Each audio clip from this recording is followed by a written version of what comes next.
बिस्मिल्लाहिर्रहमानिर्रहीम। लफ्ज़ उम्माहात और लफ्ज़ उम्मात के दरमियान क्या फ़र्क है? लफ्ज़ उम्माहात और लफ्ज़ उम्मात ये दोनों अल्फाज लफ्ज़ की जमा हैं और का माना है माँ। माँ को अरबी में कहते हैं। उम्माहात और उम्मात ये दोनों अल्फाज लफ्ज़ की जमा हैं। तो इनमें फ़र्क क्या है? उम्माहात भी की जमा, उम्मात भी की जमा। तो इनमें फ़र्क क्या है?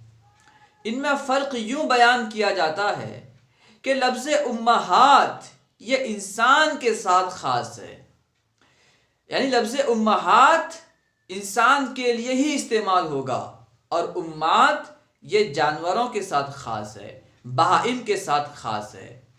लफ्ज़ उम्माहात और उम्मात ये दोनों अल्फाज लफ्ज़ की जमा हैं। फ़र्क ये है कि उम्माहात इंसानों के साथ ख़ास है और उम्मात जानवरों के साथ ख़ास है। अस्सलामु अलैकुम व रहमतुल्लाहि व बरकातुहू।